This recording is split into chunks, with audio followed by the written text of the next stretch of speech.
अल्लाहुम्मा सल्लि अला सय्यिदिना मुहम्मदिन।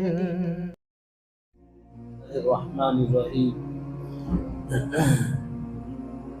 इन्नल्लज़ीना आमनू व अमिलुस्सालिहाति व अक़ामुस्सलाता व आतउस्ज़काता लहुम अज्रुहुम इंदा रब्बिहिम वला खौफुन अलैहिम वला हुम यहज़नून। या अय्युहल्लज़ीना आमनू तक़ुल्लाहा व ज़रू मा बक़िया मिनर-रिबा इन कुन्तुम मुअ्मिनीन फ़इन लम तफ़अलू फ़अज़नू बिहर्बिन मिनल्लाहि व रसूलिहि व इन तुबतुम फ़लकुम रुऊसु अम्वालिकुम ला तज़लिमून व ला तुज़लमून। सदक़ल्लाहुल अज़ीम। अज़ीज़ भाइयों, बुज़ुर्ग दोस्तों, अल्लाह रब्बुल ज़ुल जलाल का बेपनाह इनाम और एहसान हुआ। अल्लाह पाक हम सबको इशा की नमाज बाजमात पढ़ने की अल्लाह ने तौफ़ीक़ अता फरमाई। मज़ीद एहसान हुआ तरावी जैसी अहम सुन्नत अदा करने की अल्लाह ने तौफ़ीक़ अता फरमाई। थोड़ी देर मज़ीद एहसान हुआ दर्स कुरान में बैठने की अल्लाह ने तौफ़ीक़ अता फरमाई। दुआ फरमाई जितनी बातें कही जाए सुनी जाए, अल्लाह पाक हम सबको अमल की तौफ़ीक़ अता फरमाए। अजीज़ साथियों, बात चल रही थी, तिजारत है एक हलाल है एक हराम है। तिजारत सही तौर पर करने पर अल्लाह ने इनका शुमार अंबिया, सिद्दीक़ीन, शुहदा के साथ फरमाएगा। अत्ताजिरुस सदूक़ुल अमीन मअन नबिय्यीन व सिद्दीक़ीन व शुहदा। सच्चा ताजिर अंबिया, सिद्दीक़ीन, शुहदा के साथ होगा। एक है तिजारत, हलाल तिजारत, दूसरी है हराम तिजारत। इसको तिजारत का लफ्ज़ देना भी सही नहीं होगा, जहाँ पर झूठ हो, धोखा हो, फरेब हो, जहाँ पर लोगों का खून पानी से ज़्यादा लोग पी जाते हो। मेरे भाइयों, वहाँ पर अल्लाह की लानत बरसती है, वहाँ पर अल्लाह का गुस्सा नाजिल होता है। हज़रत अली रज़ी अल्लाह तआला अन्हु फरमाते हैं, ए दुनिया तो कितनी बदबख्त है, हलाल तरीक़े से भी कमाए, अल्लाह के यहाँ सवाल से बच नहीं पाएंगे, और हराम तरीक़े से कमाएंगे, अल्लाह के अज़ाब से बच नहीं पाएंगे। तो बहरहाल अल्लाह पाक यहाँ पर तज़किरा फरमाते हैं, इन्नल्लज़ीना आमनू व अमिलुस्सालिहात। ऊपर की जो आयत है, यहाँ पर सूद, इंटरेस्ट के बारे में अल्लाह ने बयान फरमाया। फिर जब गैरों का तज़किरा मुकम्मल हुआ, वहाँ पर अपनों का तज़किरा शुरू होता है। बेशक जो लोग आमनू, ईमान लाए, व अमिलुस्सालिहात, अमल सालिहा किए, यानी अच्छे अमल किए, व अक़ामुस्सलाह, नमाज अदा करते हैं, व आतउज़्ज़कात, ज़कात अदा करते हैं, लहुम अज्रुहुम इंदा रब्बिहिम, उनके लिए बहुत अजर है, सवाब है रब्बिहिम, अल्लाह के यहाँ। वला खौफुन अलैहिम वला हुम यहज़नून, वो लोगों को कोई टेंशन नहीं होगा। जो नेक आदमी है उनको हशर के दिन, हशर की खौफनाकियाँ उनसे कोई बिल्कुल मुतमईन होंगे, बिल्कुल खाली टेंशन होंगे, वो आराम के साथ, सुकून आफियत के साथ होंगे। वला हुम यहज़नून, उन्हें कोई हुज़्न, गम और मलाल भी नहीं होगा। जब अपनों का तज़किरा किए तो फिर अल्लाह पाक एक दूसरी आयत लेकर आते हैं, या अय्युहल्लज़ीना आमनू तक़ुल्लाह व ज़रू मा बक़िया मिनर-रिबा। ईमान वालों, अल्लाह से डरो, व ज़रू मा बक़िया, छोड़ दो, मा बक़िया, वो चीज़, मिनर-रिबा, जो कि सूद है, जो है इंटरेस्ट जिसे कहा जाता है, जो चीज़ बग़ैर मेहनत के जो चीज़ हासिल की जाती है, उसका नाम सूद है। इन कुन्तुम मुमिनीन, अगर तुम क्या है, ईमान रखते हो, मुसलमान हो, कलमा पढ़ने वाले हो, तुम्हारे लिए बेहतर है इन चीज़ों से तुम बाज आ जाओ। मेरे भाइयों, दो चीज़ें अल्लाह ने, और हदीस में कहा गया है, अल्लाह ने दो जगह इस्तेमाल किया है लफ्ज़ जंग का इस्तेमाल। इस बात समझ में आ रही है? यहाँ पर बहुत अहम बात है, गौर से सुनने की, समझने की कोशिश कीजिए। दो जगह अल्लाह ने जंग का ऐलान किया है। एक मन आदानी फ़क़द आज़नतु फ़क़द हर्ब, एक मेरे वलियों से, मेरे दोस्तों से, जो अल्लाह के मुत्तकी परहेज़गार बंदे हैं, अल्लाह के चहीते बंदे हैं, उन लोगों को कोई आदमी तकलीफ़ देता है, उनको दुख पहुँचाता है, अल्लाह फरमाते हैं फ़क़द आज़नतु बिल हर्ब, हम उसके लिए जंग का ऐलान करते हैं। दो जगह है ये लफ्ज़, आप मुफस्सिरीन से, बड़े बड़े उलमा से जाकर पूछिए, दो जगह अल्लाह पाक ने ये लफ्ज़ जंग का इस्तेमाल किया है। एक अल्लाह वालों से लड़ना, मुत्तकियों से, परहेजगारों से, नेक आदमियों से लड़ना क्या है? अल्लाह फरमाते हैं हम उससे जंग का ऐलान करते हैं, उनको तकलीफ ना पहुंचा। क्यों? वो मेरे अपने हैं। अल्लाह अकबर, वो मेरे अपने हैं। उनसे अगर कोई छेड़छाड़ी करोगे, उनको कोई दिल दुखाओगे, हमारी तरफ से जंग का ऐलान है। एक जगह। दूसरी जगह अल्लाह फरमाते हैं फ़इन लम तफ़अलू फ़अज़नू बिहर्बिन मिनल्लाहि व रसूली। दूसरी जगह यह है, जो कोई आदमी सूदी कारोबार से बाज नहीं आता, इंटरेस्ट के पैसों से, खाने से, खिलाने से बाज नहीं आता, वो हटना ही नहीं चाहता है, अल्लाह फरमाते हैं फ़अज़नू बिहर्बिन मिनल्लाहि व रसूली, मैं और मेरे नबी, मेरे रसूल दोनों के तरफ से जंग का ऐलान है। अल्लाह, इधर सूदखोर आएगा, इधर अल्लाह के नबी आएंगे, इधर सूदखोर आएगा, इधर अल्लाह आएंगे, दोनों अल्लाह उसके नबी की एक जमात होगी, सूदखोरों की एक जमात होगी। अब उस वक्त में हथियार लेकर आएंगे, सूदखोरों के हाथ में भी हथियार होगा, अल्लाह के हाथ में भी हथियार होगा। सूदखोरों के हाथ में भी हथौड़े होंगे, नबी के हाथ में भी हथौड़े होंगे। अब दोनों का आमना सामना होगा। अल्लाह अकबर। मेरे भाइयों, बोलते हुए मेरे बदन में रोंगटे खड़े हो रहे हैं। क्या आलम होगा। खुदा जिस बंदे को बनाया है, अरे आदमी जिस घर में खाकर उसके साथ गलत करे तो लोग क्या बोलते हैं? नमक हराम है। बोलते नहीं बोलते? जिस प्लेट में, थाली में खाया है उसी में छेद किया है, लोग बोलते हैं। अरे खुदा ने जिस बंदे को बनाया है और नबी ने उस उम्मती को बनने संवरने के लिए दुआएं की हो, एक बनाने में लगा है, एक संवारने में लगा है, उसी के साथ कल क़यामत के दिन तुम जंग करोगे, उससे बड़ी शर्मिंदगी और क्या होगी? मेरे भाइयों, अब बताओ, खुदा की जीत होगी, ये सूदखोर की जंग और जीत होगी? कहाँ खुदा, कहाँ ये अदना इंसान, कहाँ खुदा के नबी, कहाँ ये सूदखोरों की जमात? मेरे भाइयों, अगला जुमला कहता है, याद रखो सूद के 70 दर्जे हैं। कितने? 70 अलग अलग अलग हिस्से, उसके गुनाह के अलग अलग अलग अलग दर्जे हैं। सूद का आखिर दर्जा, कम गुना, हदीस में आता है, और कल क़यामत के दिन जहन्नमियों को जहन्नम में डालेंगे। एक जहन्नमी को सबसे हल्का अजाब उसे क्या करेंगे? अंगारों के शू, चप्पल उसके पाँव में पहना देंगे, अंगारों की डोरियां उसके पैरों में, जिस तरह शू पहनते ना आदमी, जिस तरह जूता पहनते, डोरियां डालकर पाँव में कस देते ताकि ना निकले जूता, इसी तरह अंगारे के डोरियां बनाकर उसके पाँव में पहना देंगे। उसकी डोरियां चप्पल पहनने की वजह से उलमा ने लिखा है किताबों के अंदर, उस जहन्नमियों का सर हांडी, जिस तरह गोश्त पकता है, खल खल पकता है, इस तरह उसका भेजा पकना शुरू हो जाएगा।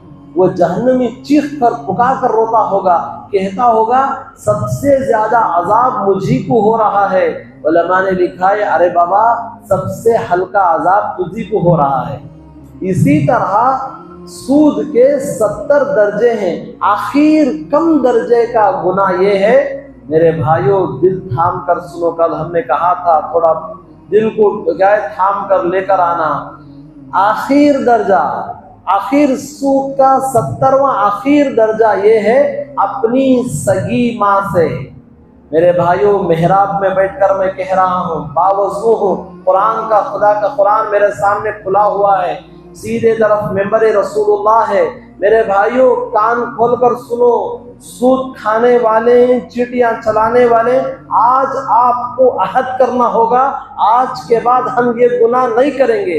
अगर कर रहे हैं तौबा करें, अगर नहीं कर रहे हैं सिद्क़े दिल से तौबा कर लें। आज के बाद से भूखे मर जाएंगे, सूद के करीब नहीं जाएंगे, चीटियां फंडों के पास नहीं जाएंगे।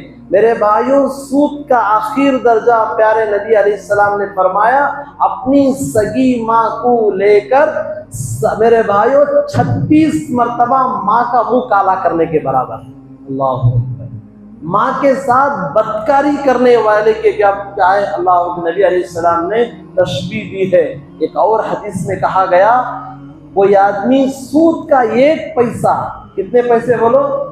9। 1 रुपए के अंदर कितने पैसे होते हैं? 100 पैसे होते हैं। मेरे भाइयों, 90 पैसे 1 रुपए के अंदर 90 पैसे हलाल के हो और 10 पैसे या 1 पैसा भी सूद का आ गया, उसमें अपनी माँ को हरम ले जाकर, काबतुल्लाह जहां अल्लाह का घर है, हरम के अंदर अपनी सगी माँ को लेकर 36 मरतबा जिना करने के बराबर।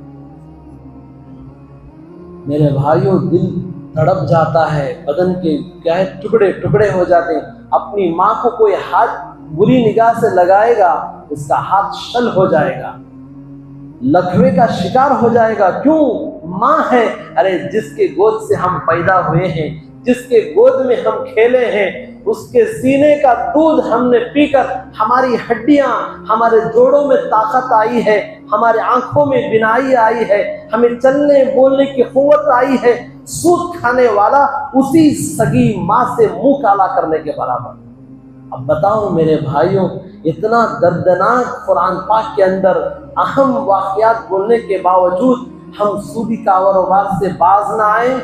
अब बताओ, याद रखो, सूदखोरों को, जो आदमी सूद खाता है, अल्लाह पाक उस कौम के अंदर, उस घर के अंदर बीमारियां, बड़ी बड़ी बीमारियां मुसल्लत कर देते हैं, या किडनियां चली आती, या ऐसी बीमारियों का शिकार हो जाता, बड़ी बड़ी बीमारियों में अल्लाह मुब्तला कर देते हैं सूदखोरों की बात। एक खरीद के अंदर एक वाक़या हुआ, तमिलनाडु का इलाका है मेरे भाइयों। एक आदमी का इंतकाल हो गया, नहलाए धुलाए और तजीज़ और तकफीन करके जनाजा कब्रिस्तान में लेकर चले गए।